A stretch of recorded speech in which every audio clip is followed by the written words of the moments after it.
but I never knew God personally, just knew of him. And I'm 60 now. It wasn't until I was 36 that I found him, or rather, he found me in a very broken part of my life. My wife, I had married Maria in 1992, and a year and a half later, we got divorced. Just God was not the center of our home, so we just argued. We didn't know how to come together and have resolution to our conflict. Nothing.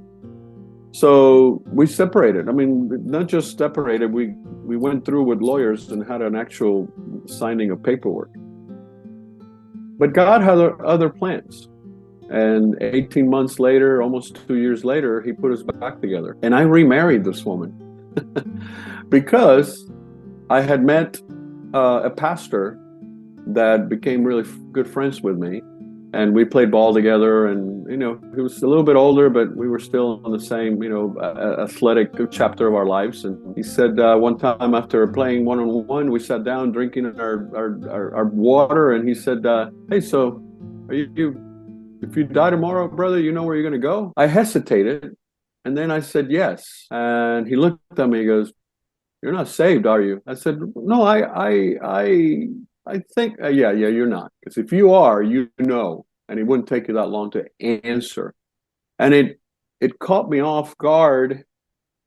And then he proceeded to walk with me through that whole process and how to be saved, how to accept Christ, how to really take that in. And I'm in my 30s. I'm, you know, hopefully I've grown up by now. You know, guys take a little bit longer than girls do. And hopefully I have more common sense and I understand, and intellectually I'm more prepared. And it hit me like a ton of bricks, Nancy. And I cried like a baby. Never had done that before in 30 years. And then it became real to me. And you know how it is. The miracle of, you know, being saved, your salvation happens instantly. But sanctification takes a lifetime.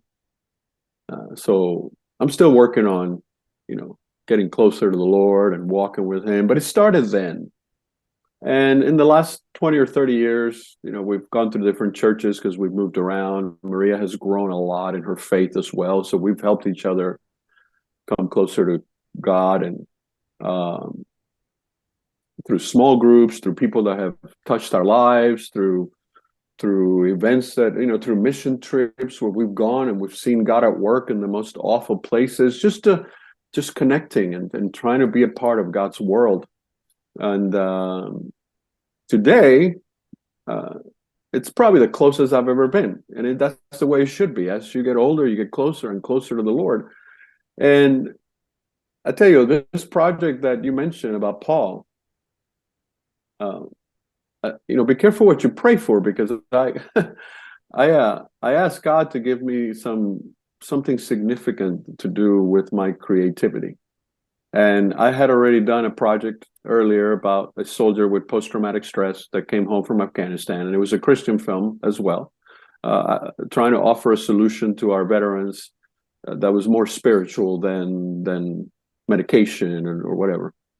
And I'm playing this veteran. I see all these lives being impacted, all these marriages being saved because of the story on the screen of the veteran that's coming together and getting a handle on his illness. And I said, Lord, I want to do more stuff like this. I want to, please give me a significant role that I could impact people again. And then he lands Paul on my lap. I don't know if he gave me this role so that I could play Paul or so that I could get closer to him. I think it's the latter. Right? I think it's both. Yeah, well, you know, I mean, I don't know that I think I know that God is not interested too much in our performances on screen. He's interested in relationship.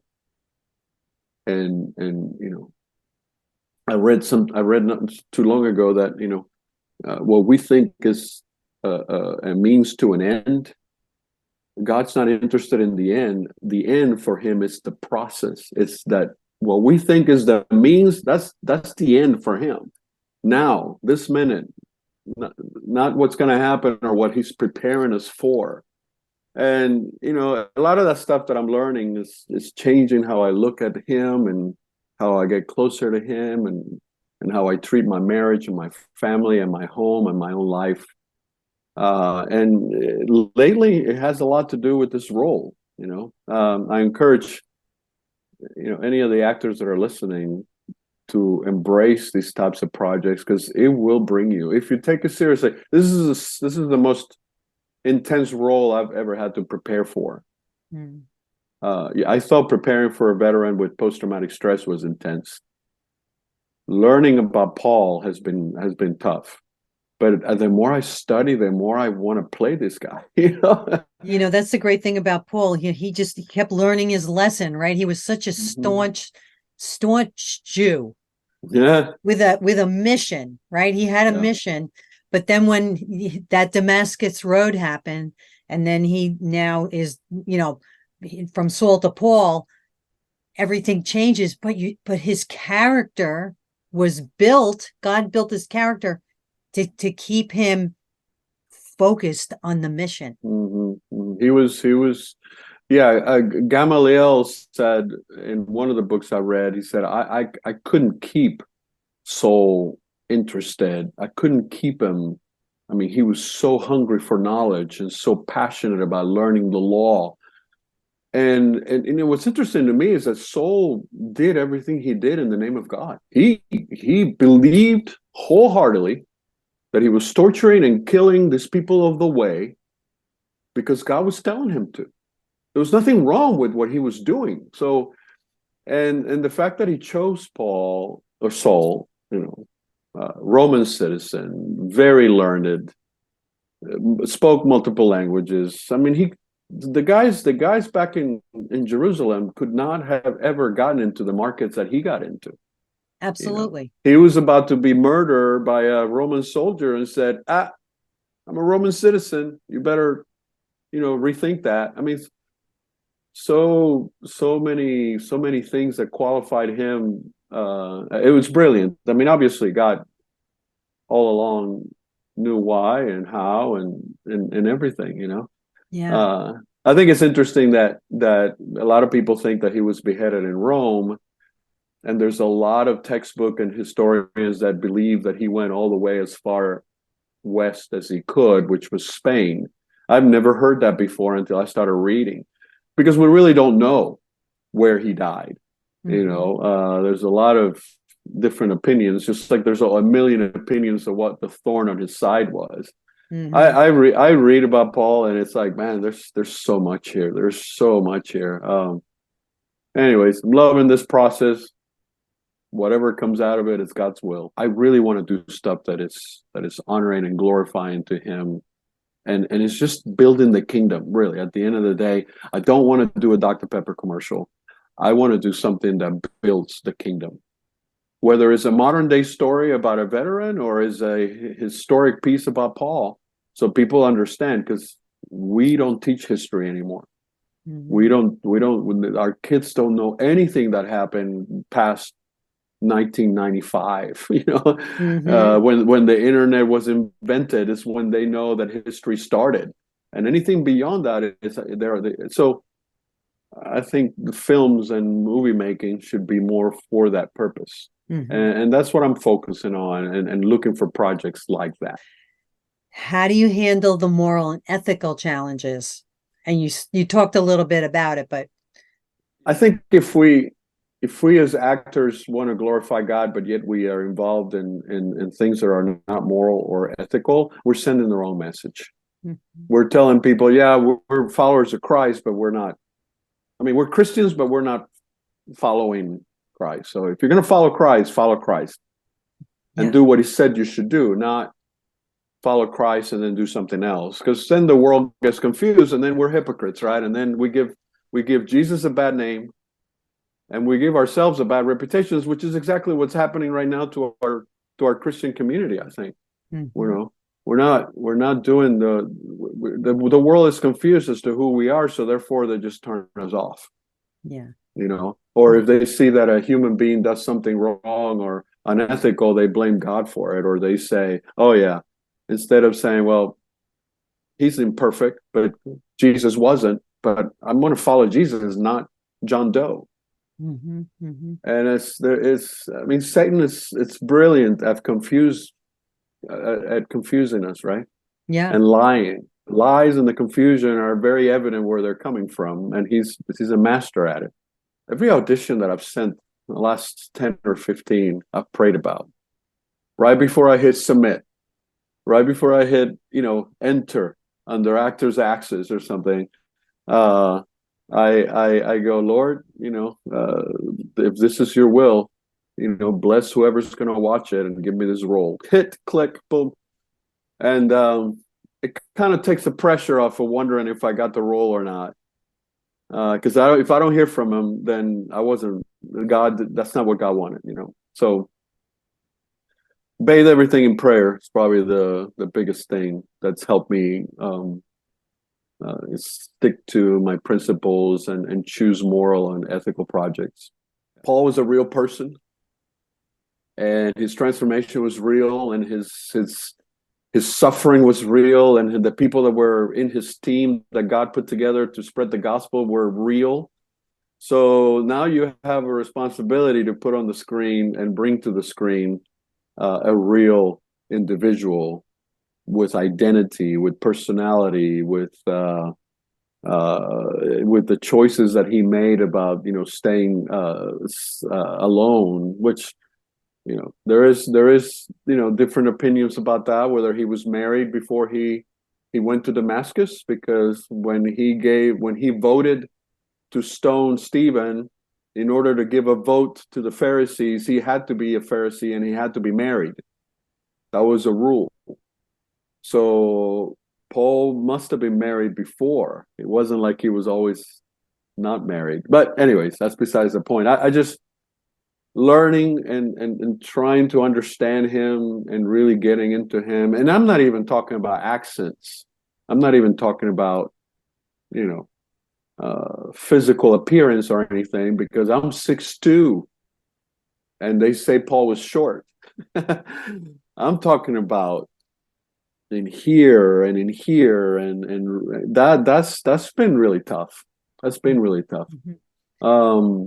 Do you find that sometimes what you have learned about Paul that has equipped you to bring it into your restaurant and share that information with other people?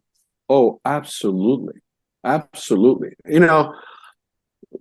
Forget about all my regulars that love Paul and they're so excited about it. And if I'm in the right mood and I start doing a monologue at the table, they're just, oh my God, they love the whole thing, right? Dinner and a show.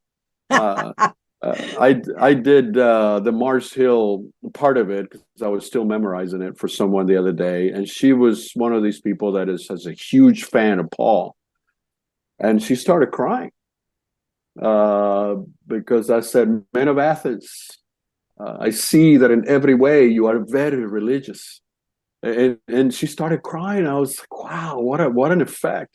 But so besides that, I think.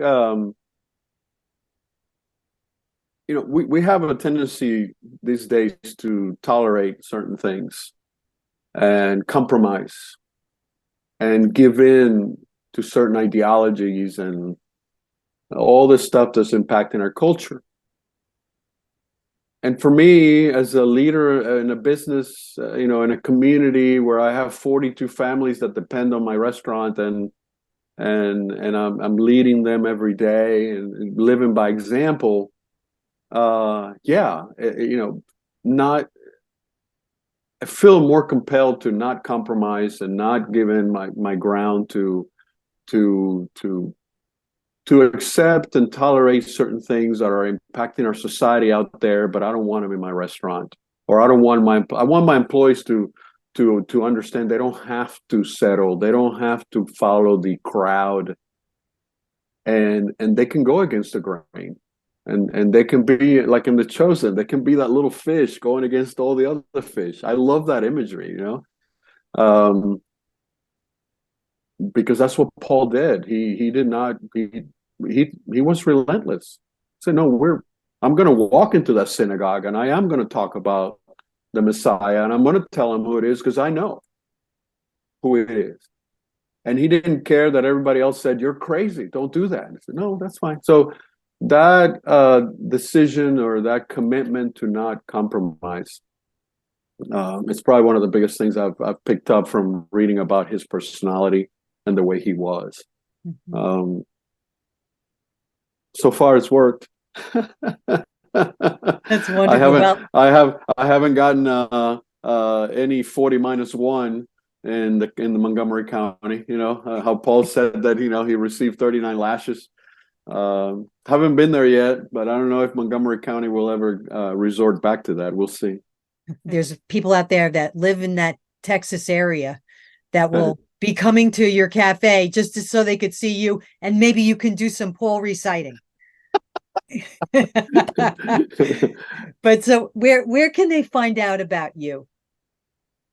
I have a Facebook page with my name, Ulises.Larramendi.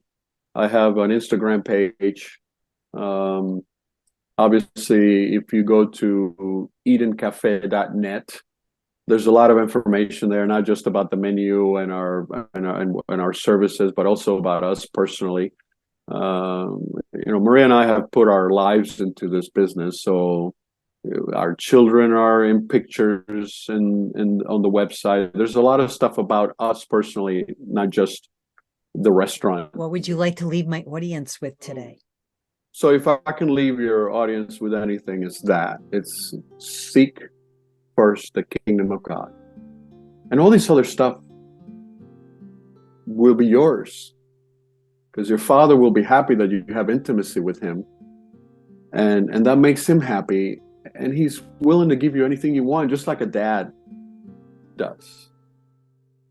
If this ministry has blessed your life, would you like, subscribe, and share this with others? We are here to fulfill the Great Commission, so be sure to come back next time for another episode of The Call with Nancy Sabato. You'll be blessed.